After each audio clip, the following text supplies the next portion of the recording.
Right here lately, I've been noticing people have really been crawling up on my rear when I've turned my turn signal on and hit my brakes to turn into my driveway or turn into anywhere. I mean, they just run up on me like they don't see anything.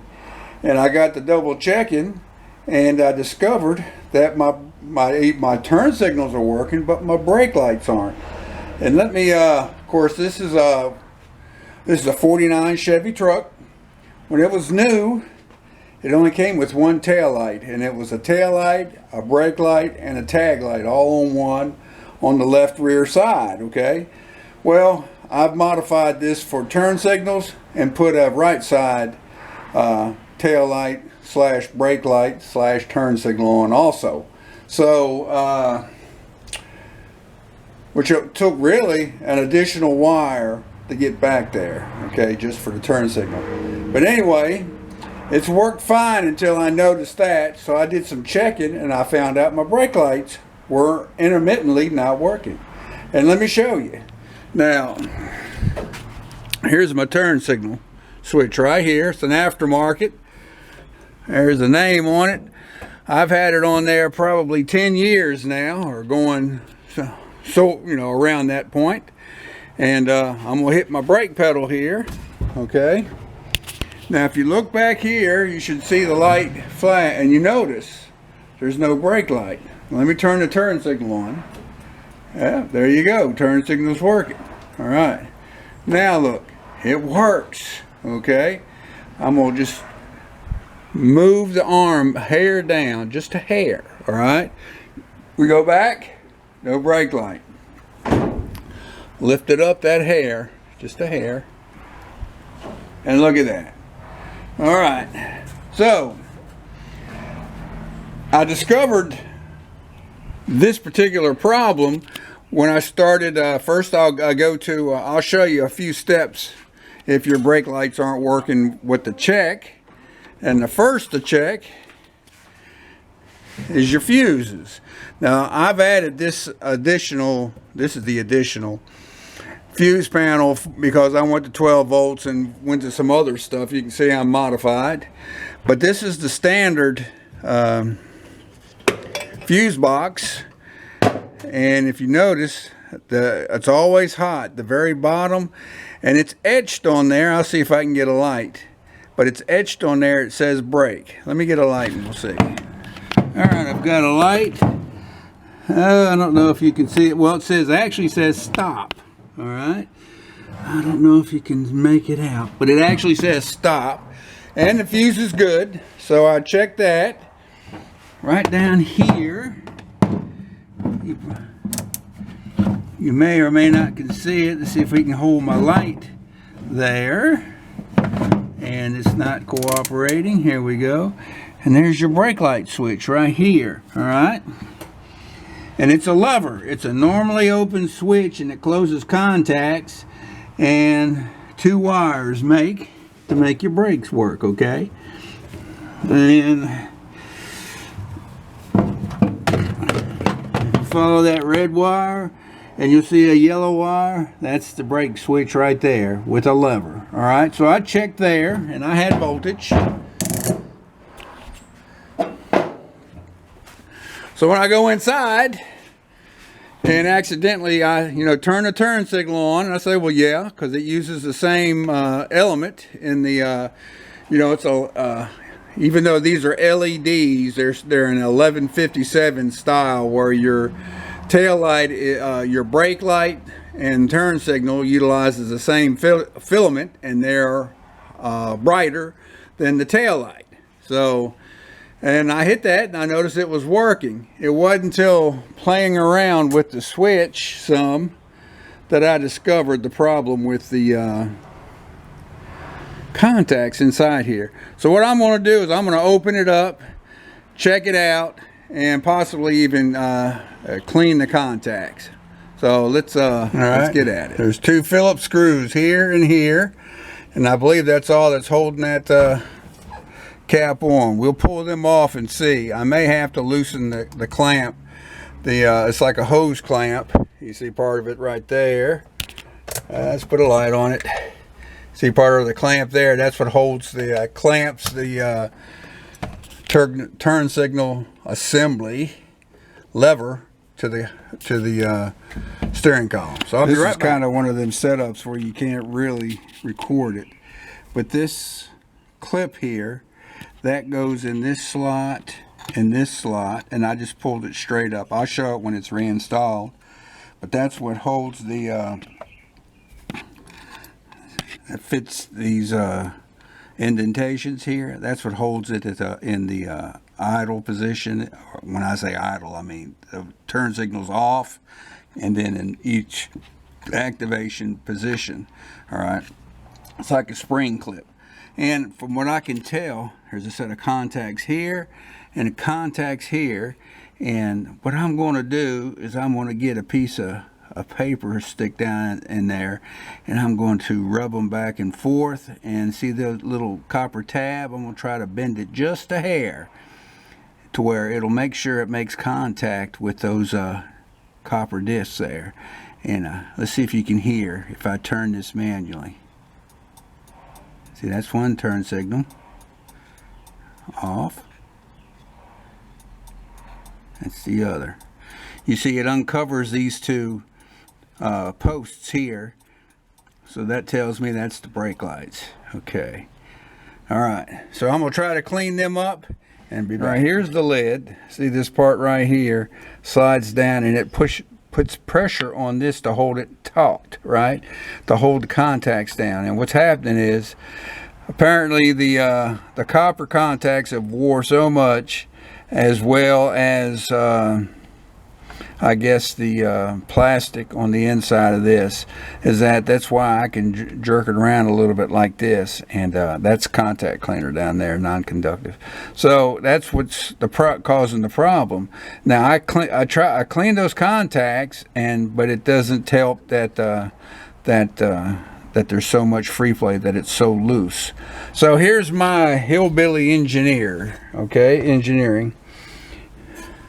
this spring. Okay, now it'll fit over this like that. Okay, all right, you see that fitting in there like that. Okay, and he fits inside the cap.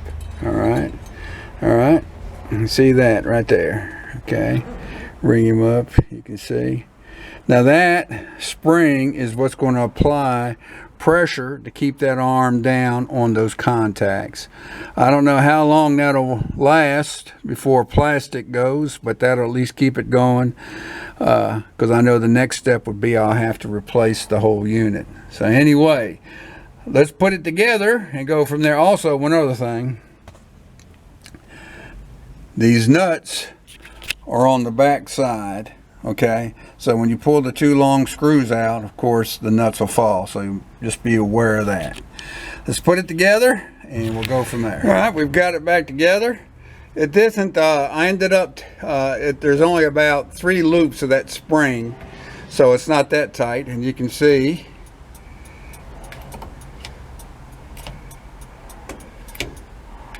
it's always done that. It's funny, when I changed over to LEDs and I went to the electronic flasher, it's always continued to show an indicator in the middle like that, but it's not doing it to the lights in the rear. Okay, so anyway, so there's the turn signal. Let's look at the brake. All right, there's the brakes. All right, I'm jerking around the lever, and it's now not doing it. Okay, I now have confidence that my brake lights are going to work. There's the turn signal. All right, go to the other side, and I can see it flashing right there. There's the steady. All right, I now have confidence that when I put my brakes on, see, there's my 2 brake lights. I now have confidence when I apply my brakes, my lights are now going to continue to work and not be intermittent like they were. So anyway, let's button it up and we'll do a final test.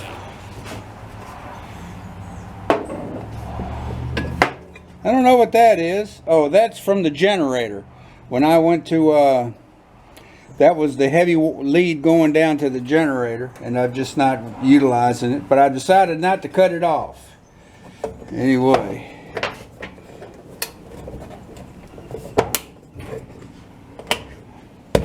There we go. Because we're an alternator now, 12 volt. This was 6 volt, 216 when I first got it. This is the spring, the standard spring that I modified, and I just stretched it out some, and then I cut it 3 loops. 1, 2, 3, and right there, okay, where I had 3 loops. What's that? Maybe 1, 2, 3, 3/4 of an inch to an inch, somewhere, just anything, you know, that'll apply pressure to keep those contacts making, the contacts on the rotating lever making contact with the copper terminals that it's supposed to make when you turn your signals on or hit your brakes. So anyway, that's the spring.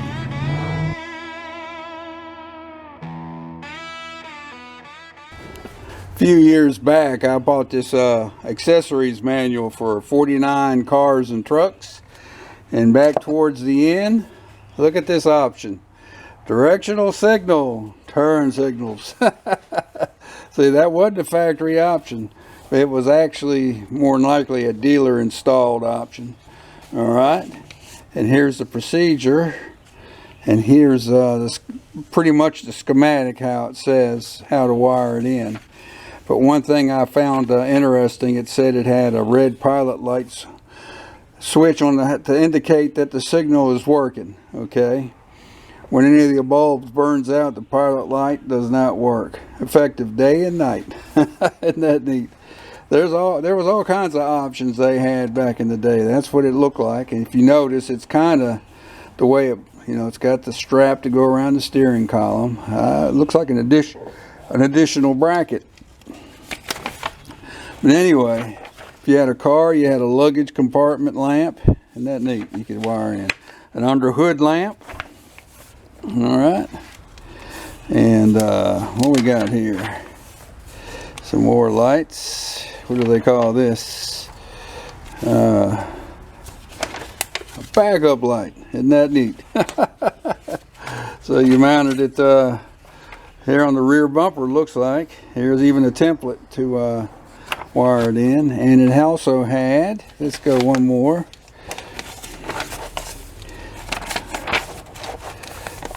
a safety light. Okay, you know, we see them in like police cars and old cars in the day where you could twist it to turn it. All right, of course we knew that one. And there was one other lighting here, and there's, see, right down there on the front bumper, if that'll stay open right there, you'll notice that these are like fog lights. What do they call them? All right, let's see, even part numbers. Auxiliary driving lights, who must travel, and for those drivers who must travel during all kinds of weather. Isn't that neat? So anyway, here's what they look like. So, radiator overflow. Let's put it here, see? There's your radiator overflow. So there's all kind, even a radio, all kinds of stuff to put in that. That's a handy booklet to have. But anyway, to get back to our turn signal. I've gone full LED in my parking lights and turn signals.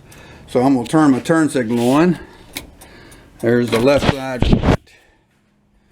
Okay. You can see I'm amber. All right. Pretty good. And you go back here to the rear. And there's that one. Okay. The other one's not. Now, it was kind of unique with these. I went with, turn my parking lights on. You notice they're white. So they're the circuit for the turn signal. Well, it's a 1157 type bulb. So the turn signal circuit will eliminate the amber filaments or circuitry in that LED lamp, and it'll eliminate the white in the parking lamps. Matter of fact, them parking lamps are almost as bright as the headlamps, headlights. So anyway, we'll turn them back away. Let's see. Sometimes my